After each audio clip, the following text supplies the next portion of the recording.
Hello dear aspirants, welcome to Aditya Gyan maths classes. आपका Aditya Gyan maths classes में एक बार पुनः स्वागत है। हम लोग कर रहे हैं मैथ्स पार कॉम्पिटिशन्स जो कि SSC, UPSI, UP constable, home guard सभी के लिए यूजफुल है। और अमूमन हम अधिकतम क्वेश्चंस, ज़्यादातर क्वेश्चंस शॉर्ट ट्रिक्स का ही यूज करके बताएंगे, उन्हें ध्यान रखिए। और इस उम्मीद के साथ मैं बता रहा हूँ कि आपको इसका फायदा मिले। ठीक है, चलिए देखा जाए प्रॉब्लम्स क्या लिखा हुआ है। लेकिन इससे पहले दो क्लास हो चुकी है, अभी हमने न्यू क्लास स्टार्ट किया है, तो आप अच्छी तरह से इन प्रॉब्लम्स को समझने के लिए जरूरी है कि जो पहली क्लास आई थी विभाज्यता की, डिविजिबिलिटी ऑफ 2, 3, 4, 5, 6, 7, 8, 9, 11, 13, उनको जरूर देखिए। चलिए देखते हैं आज की प्रॉब्लम्स क्या लिखा हुआ है। 3401, देखिए 3000 ये लिखा हुआ है।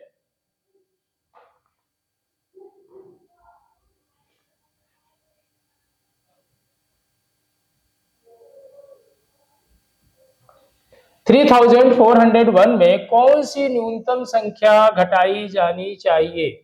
ओके, कौन सी न्यूनतम संख्या घटाई जानी चाहिए ताकि वह राशि 11 से पूर्णतः विभाजित हो जाए? ठीक है, देखिए क्या लिखा है। 3401 में कौन सी न्यूनतम संख्या घटाई जानी चाहिए ताकि वह राशि 11 से पूर्णतः विभाज्य हो? ठीक है, तो 11 से विभाज्य होने के लिए देखिए ध्यान दीजिए, चूंकि जिन्हें नहीं आता है उन्हें बता देना चाहिए। उन बच्चों विद्यार्थी भी, तैयारी करने वाले जो भी हमारे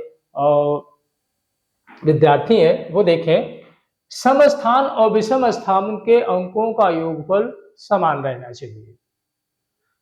देखिए यहां से इसको समझिए। 3401 सम स्थानों पे कौन कौन से हैं? 0 और 3, इनका योगफल, और विषम स्थानों पे जो संख्या है इनका योगफल समान रहना चाहिए।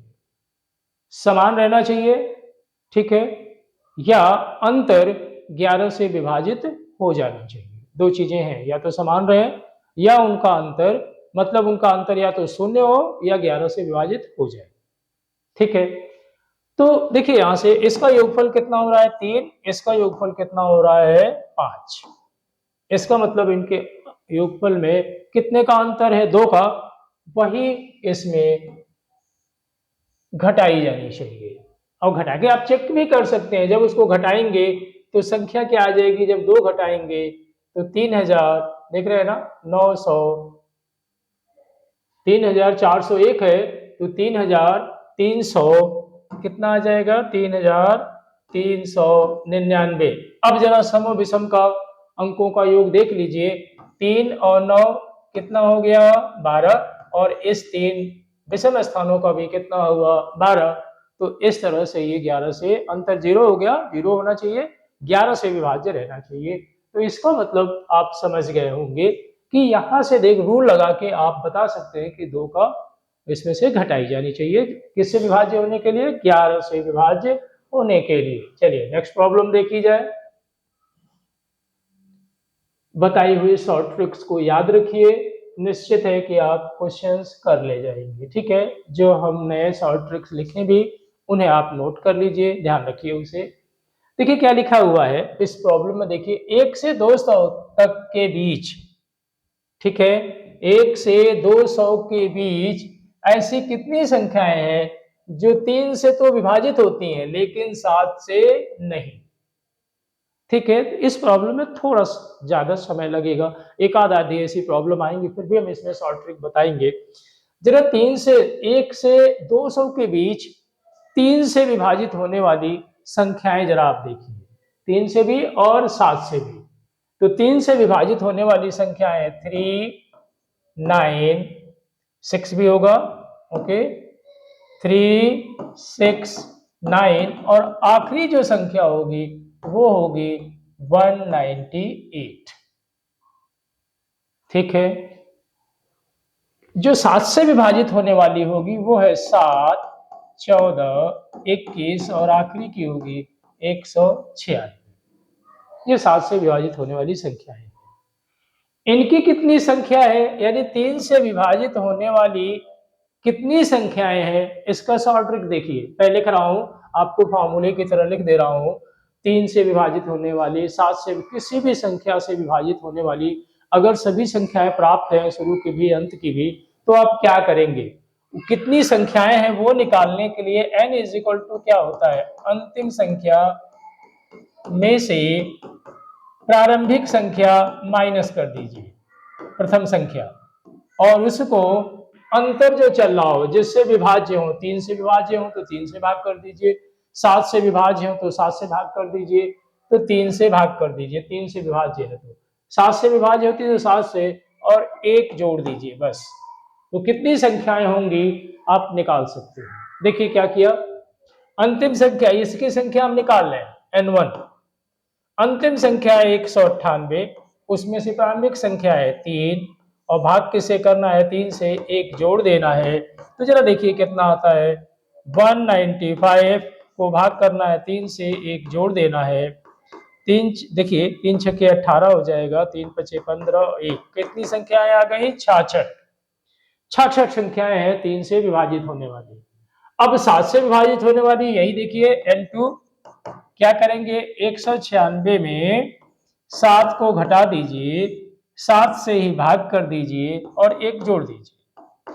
इसको घटाएंगे तो कितना आ जाएगा, 189 बटे 7, और प्लस 1 जोड़ देना है। ठीक है, 1 जोड़ दीजिए। ठीक है, तो इसको जब भाग करेंगे तो 7 दूना 14 हो गया, और 7 सती 49 हो गया, और 1 जोड़ेंगे तो कितनी संख्या हो गई, 28।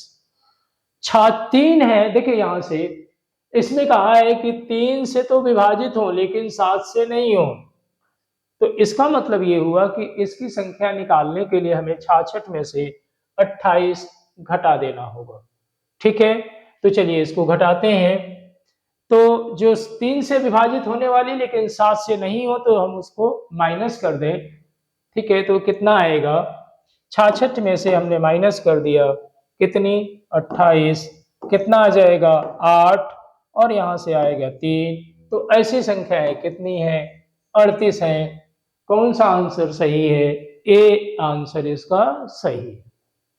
ठीक है, चलिए नेक्स्ट देखा जाए। तो आप ये फार्मूला जो मैंने शॉर्ट ट्रिक बताई है संख्या निकालना, वो ध्यान रखिएगा, आंसर आसानी से निकाल सकते हैं। चलिए नेक्स्ट प्रॉब्लम देखी जाए।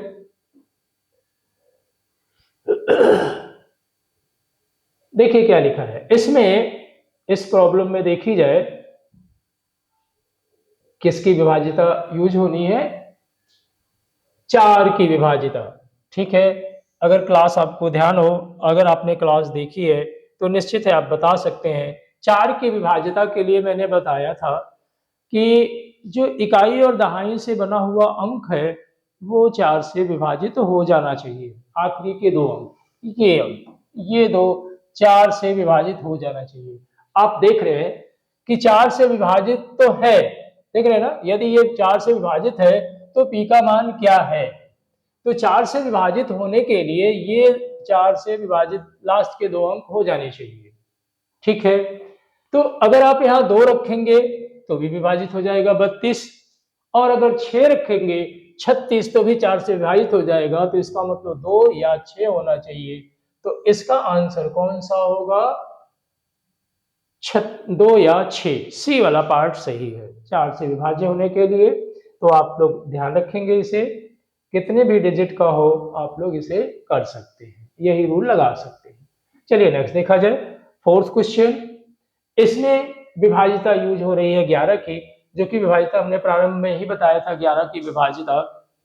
देखिए क्या है, कौन सा अंक है, देख रहे हैं ना कि 3, 4, P7 विषम स्थानों पे ये दोनों है, इनका योगफल 4 + 7, और सम स्थानों पे है ये 2 अंक, जिसका योगफल कितना होगा, ये दोनों बराबर होने चाहिए, P+3। तो यहां से P का मान आपको मिल गया, 7 4 11 में से 3 घटा दीजिए, कितना आएगा, 8 आएगा। तो इसका D is the right answer, D वाला इसका आंसर सही है। तो यही यूज करते हैं, चाहे कितने भी अंक दिए हो आप बता सकते हैं आसानी से किसी भी प्लेस का। ठीक है ना, अंतर जीरो वही है, योगफल सम स्थानों पर अंकों का योग और विषम स्थानों पर अंकों का योग अगर समान है तो निश्चित है कि वो संख्या 11 से विभाज्य होगी। ठीक है, अंतर या कहिए कि 0 या 11 से मल्टीपल हो, 11 से विभाज्य हो। चलिए नेक्स्ट देखा जाए। नेक्स्ट क्वेश्चन, अगला क्वेश्चन है 5वां क्वेश्चन। क्या दिया हुआ है, ध्यान दीजिए। दिए गए मान में से कौन सा 12 से पूर्णतः विभाजित है? ध्यान रखिएगा, 12 4 गुणे 3 होता है, अच्छी तरह जानते हैं। तो 12 से विभाज्य होने के लिए संख्या 4 और 3 से विभाज्य होनी चाहिए। 12 से पूर्णतः विभाज्य होने के लिए जो भी संख्या आप आंसर बताएं वो 4 से और 3 से विभाजित होना चाहिए। 3 से विभाजित होने के लिए अंकों का योग 3 से विभाज्य होना चाहिए, और 4 से विभाजित होने के लिए इकाई और दहाई से दो से जो अंक से, दो अंक से, आखिरी के दो अंक से, आखिरी बोलिए या इकाई और दहाई से जो अंक बन रहे हो वो 4 से विभाज्य होना चाहिए। तो यहां देखा जाए क्या ये 4 से विभाज्य है, चेक किया जाए। 12 से विभाज्य होने के लिए 4 से विभाज्य होना चाहिए। क्या ये 4 से विभाज्य है? नहीं। क्या ये 4 से विभाज्य है? नहीं। क्या ये 4 से विभाज्य है? नहीं। ठीक है, कौन विभाज्य है? ये। तो इसका मतलब बी हम चेक करेंगे। अब 3 से भी देख लेंगे, 3 से भी देख लीजिए। अंकों का योग 6 और 3 9 2 11 7 18, 18 अंकों का योग 3 से विभाज्य है। इसका मतलब 3 से भी ये संख्या विभाज्य है और 4 से भी, इसका मतलब 12 से भी विभाज्य होगी। तो इसलिए हमारा आंसर कौन सा होगा? बी वाला आंसर सही होगा। समझ गए होंगे? ठीक है, 12 से विभाज्य होने के लिए अंक संख्या जो दी है वो 3 से भी विभाजित होने चाहिए और 4 से भी विभाजित होना चाहिए। हम आपको सलाह देंगे कि जो हमारी विभाज्यता की पहली क्लास है उसे जरूर देख लें, विभाज्यता बहुत अच्छी तरह से समझ आएगी। हमने हर एक अंकों की विभाज्यता बताई है। ठीक है, 6 से विभाजित होने के लिए 2 से और 3 से दोनों से विभाजित होना चाहिए, तो वो अंक जाके 6 से विभाजित होगा।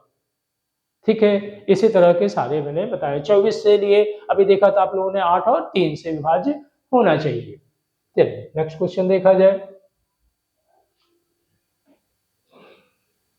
क्वेश्चन नंबर है 6, विभाज्यता पर आधारित ही प्रश्न चल रहे हैं। देखिए क्या लिखा है, यदि 46, ये देखिए ये अंक हमें दिया हुआ है। कौन सा अंक दिया हुआ है? देखिए कौन सा अंक दिया हुआ है? 4 6 और n। ठीक है, 4 6 और n अंक दिया हुआ है। किससे विभाजित ढूंढ रहे हैं? 18 से विभाजित होती है तो n का मान क्या होगा? ध्यान दीजिए, 18 से विभाजित होने के लिए 9 से और 2 से विभाजित होना चाहिए। ठीक है, 9 से और 2 से, 2 से विभाजिता का नियम है कि जो अंक होने चाहिए वो 2 0 2 4 6 8, तो ये तो 3 है, इसमें 8 भी है, 4 भी है और 2 भी है, तो इसका मतलब 7 तो आंसर नहीं होगा। अब बात करते हैं कि अंकों का योग। ठीक है, अंकों का योग 9 से विभाजित, 9 से विभाजित कोई अंक तभी होता है, कोई नंबर तभी होता है, कोई संख्या तभी होती है जब उसके अंकों का योग भी 9 से विभाजित हो जाए। जरा देखिए 6 4 10 और इस 8 को रखेंगे तभी तो 18 होगा। देखिए 4 + 6 + 8 रखेंगे तभी तो 18 होगा, जो कि 9 से विभाज्य हो जाए। इसका मतलब हुआ कि जो n का मान होगा वो कौन सा होगा? 8 होगा। ये नहीं समझिएगा कि छोटे अंक है 2 3, नहीं, चाहे कितनी बड़ी भी अंक दिए हो, p का मान ज्ञात करना हो, x y के पदों में दिया हो, तो अपने से तो इसी ट्रिक का यूज करके निकाल सकते हैं विभाज्यता का शॉर्ट में। ठीक है, नेक्स्ट क्वेश्चन देखा जाए।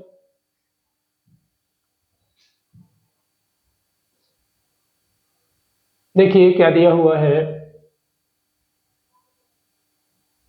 3 क्रमागत प्राकृतिक संख्याओं का योग। देख रहे हैं 3 क्रमागत, ध्यान रखिए ये याद रखने वाला है। कोई भी 3 क्रमागत प्राकृतिक संख्याएं हैं, 3 क्रमागत प्राकृतिक संख्याएं कोई भी ले लीजिए, 21 22 23 का योग, देख रहे हैं ना, योग कहा है, सदैव ये 3 से विभाजित होती है। कहीं भी ले लीजिए, कोई भी लगातार 7, 8, 9 इनका योगफल निश्चित है किससे विभाजित होगा? 3 से। होता तो 9 से भी है, लेकिन 3 से, चूंकि 9 इसमें ऑप्शन नहीं दिया, सॉरी दिया हुआ है, लेकिन 3 से निश्चित होगी, हमेशा विभाजित होगी।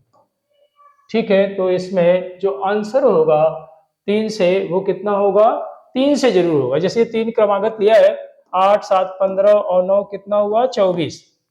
तो 9 से नहीं हो रही है ना, तो 9 से अपवाद भी मिलता है। इसलिए ध्यान रखिएगा कि 3 क्रमागत प्राकृतिक संख्याओं का योग सदैव 3 से निश्चित है विभाजित हो जाएगी। तो ध्यान रखिएगा, ये लर्निंग पॉइंट वाला क्वेश्चन था। तो इसका ऑप्शन कौन सा होगा? ए इज द राइट आंसर। ए में दिया हुआ है कितना? 3 दिया हुआ है। चलिए नेक्स्ट क्वेश्चन देखा जाए।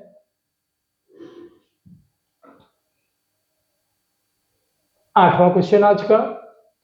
उसी तरह से हमने विभाजिता पे प्रश्न सेलेक्ट किए हैं। इसमें अभी कोई क्लासेस होंगी विभाजिता की, 1-2 और कराएंगे। ठीक है ना? देखिए क्या लिखा है, जिससे जो भी स्टूडेंट इसको बिल्कुल विभाजिता पर हम हर एक टॉपिक को कवर करेंगे इसी तरह से शॉर्ट ट्रिक के द्वारा। देखिए क्या लिखा है, यदि 1, 4 देख रहे हैं क्या दिया हुआ है, यदि क्या लिखा हुआ है? 1, 4, 2 और यहां दिया है क्या? n। और किससे विभाज्य है? 12 से। और 12 से विभाज्य होने के लिए संख्या 3 और 4 दोनों से विभाजित होना चाहिए। इसका मतलब अंकों का योग भी 3 से विभाज्य हो, और आखिरी के जो 2 अंक हैं वो भी क्या? ये 2 अंक, ठीक है, वो 4 से विभाजित होने चाहिए। चलिए पहले देखा जाए, क्या ये 2 यहां लिख दें हम, ये आखिरी में 2 ये लिख दें, ठीक है, आखिरी के 2 अंक की बात हो रही है, तो आखिरी के 2 अंक अगर 2 लिख देंगे तो क्या ये 4 से विभाजित होगी? नहीं होगी। तो इसका मतलब हम इसे ऑप्शन नहीं होगा। 4 लिख दें हो जाएगी, 6 लिखने पे भी नहीं होगी, और 8 लिखने पे भी हो जाएगी। अब टाई अप हो गया कि या तो आंसर 4 सही है या आंसर सिर्फ 4 की विभाजिता से। लेकिन अंकों का योगफल जरा देखिए, 5, 2, 7 कितना यहां रखें? 8 रखें या 2 रखें? अगर हम 2 रखते हैं तो 4, 2, 6, 2, 8, 1, 9 होगा, जो कि 3 से विभाज्य है। और 8 रखें तो 8, 2, 10, 4, 14, 1, 15, ठीक है ना? तो ये 12। 4 से विभाज्य होने के लिए हम लोगों ने क्या किया था? 2 और n की जगह अगर 2 रखा था, 4 रखा था तो भी ये 4 से विभाज्य है, और 8 रखा था तो भी 4 से विभाज्य है। और अगर अंकों का योग देखें तो 5, 2, 7, 7, 8, 15 3 से विभाजित हो जाएगी। अगर 2 रखा जाए तो 2 और 2, 4, 4, 8, 1, 9, तो भी। इसका मतलब इसमें आंसर 2 सही है, बी भी सही है और डी भी सही है। ठीक है, तो अगर हम 4, 2, 6, 4, 10, 1 सॉरी 1, 4, 2 और 4 रखने पे तो हो रहा है, 4 अगर यहाँ रख दें तो 4, 2, 6, 4, 10, 1, 11 हो रहा है ना। 4 रख रहे थे, सॉरी ये 2 नहीं 4 है। इसका मतलब इसका राइट आंसर कौन सा है? देखिए यहां से 1 3 से विभाजित है, 1 + 4 + 2 + ये 4, तो 4, 2, 6, 4, 10, 1, 11। 4 रखने पे नहीं होगा, 4 नहीं होगा, हमने यहाँ 2 लिख दिया था इसलिए गड़बड़ हो रहा था। इसका मतलब ये हुआ कि ये भी आंसर नहीं होगा। राइट आंसर कौन सा होगा? डी होगा। ठीक है, चलिए अब नेक्स्ट क्वेश्चन देखा जाए। अंकों का योग 3 से हो जाना चाहिए था, यही था, तो 8 रखने पे हो रहा था। चलिए नेक्स्ट क्वेश्चन देखिए क्या लिखा है। फिर 11 का गुणक, ध्यान रखिएगा ये भाषा बदली है लेकिन क्वेश्चन है ये विभाजिता का है। 11 का गुणक का मतलब होता है कि 11 से विभाज्य, 11 से विभाज्य, देखिए ये लिखा है गुणक। ठीक है, तो क्या पूछा है क्वेश्चन में, ये ध्यान देना है। निम्नलिखित में से कौन सी संख्या 11 का गुणक है? 11 की से विभाज्य है, गुणक मतलब विभाज्य। तो क्या बताया मैंने कि आप सम और विषम स्थानों के अंकों को जोड़ लीजिए, अगर समान आ जाए, ठीक है, या अंतर 11 से विभाज्य हो तो वो 11 की गुणक होगी। तो देख लीजिए, जैसे हम पहले ही चेक करें, 6, 6, 12, 12 और 7, 19, 19 आया। और इनका अगर इनका जोड़ें तो 9 और 8 17, 17 2 19। पहली संख्या, अंतर क्या आ गया? 0। एक बार और जोड़ लेते हैं, 9 7 8 6 2 6। विषम स्थानों पे जोड़िए, 6 6 7, 6 6 12 7 19। सम स्थानों का जोड़िए, ये है 2 8 और 9 19। तो इसका मतलब ए संख्या 11 की गुणक है।